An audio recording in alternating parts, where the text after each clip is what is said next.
Hello. जी हाँ, आप देख रहे हैं चंदन क्लासेस 2.0। ठीक है। आज का मेरा प्रश्न है, इतिहास एवं संस्कृति से महत्वपूर्ण प्रश्न है। ठीक है, जो बेहद एग्जाम में आने की संभावना हो सकती है। ठीक है, चलिए मेरा पहला क्वेश्चन है, नंदन लोग कहाँ राज्य करते थे? ठीक है, तो नंदन लोग जो राज्य करते थे, मगध में राज करते थे। ठीक है, चलिए दूसरा प्रश्न है, भारत का सबसे प्राचीन धार्मिक ग्रंथ किसे माना जाता है? तो वेदों को माना जाता है, इसका राइट आंसर हो जाएगा। चलिए अगला क्वेश्चन है, चंद्रगुप्त मौर्य ने देश को किसके कुशासन से बचाया? चंद्रगुप्त मौर्य ने देश को नंदों के से बचाया था। ठीक है, नंदों के कुशासन से बचाया था। चलिए कुशासन सॉरी अगला क्वेश्चन है। ठीक है, वेदों का संकलनकर्ता कौन है? तो ये है महर्षि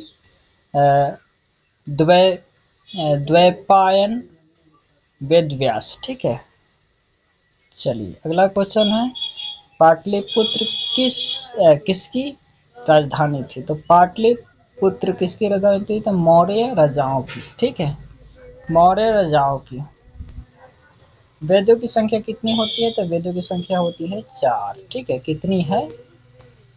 चलिए अगला क्वेश्चन है, कलिंग के युद्ध में अशोक में क्या परिवर्तन किया?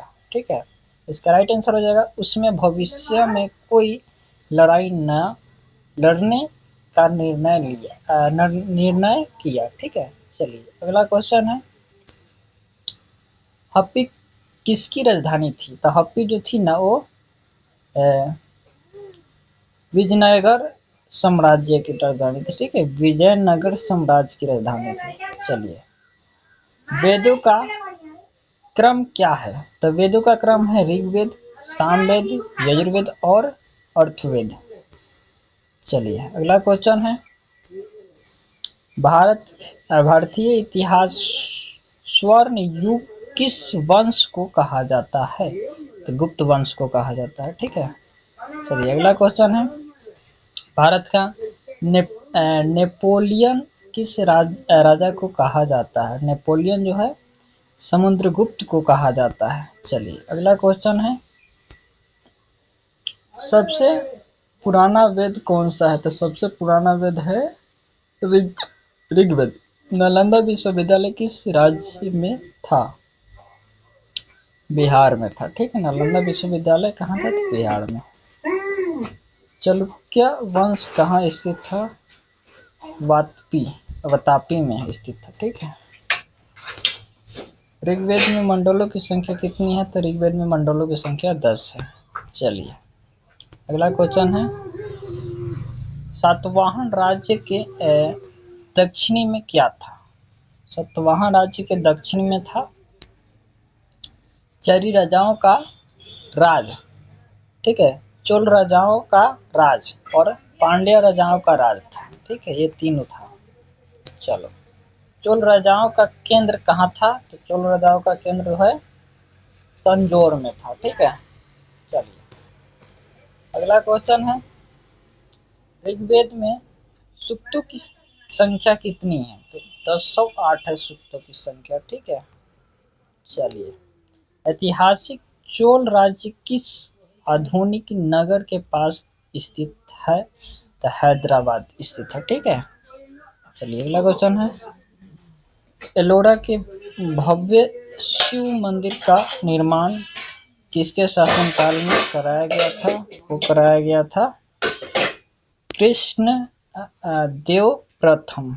ठीक है, कृष्ण देव प्रथम के राज्य में कराया गया था। ऋग्वेद कौन सा मंडल सोम देवता को समर्पित है? तो वे है नौवीं मंडल। ठीक है, नौवीं मंडल।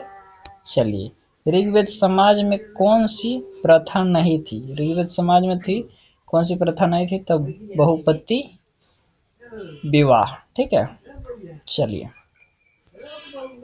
हर्ष पहले तो थानेश्वर से शासन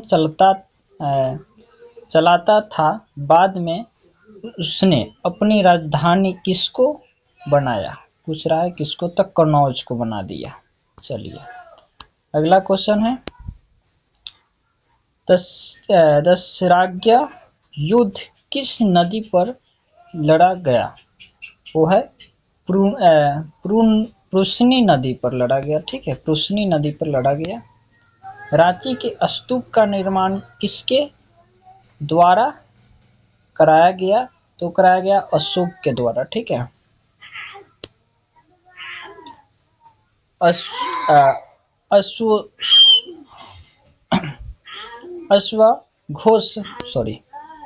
अश्वघोष कौन था? संस्कृत कवि जिसने बुद्ध चरित्र की रचना की थी, वही था। ठीक है, चारों वेदों को क्या कहा जाता है? संहिता। चारों वेद को क्या कहा जाता है? संहिता। आक्रमण करने वाला प्रथम मुस्लिम आक्रमणकारी कौन था? ठीक है, तो वे था मोहम्मद बिन कासिम। चलिए मिलते हैं नेक्स्ट वीडियो में, तब तक के लिए जय हिंद, वंदे मातरम। मैं आशा करता हूँ कि ये जीके जो है आपको बहुत ही अच्छा लगा होगा।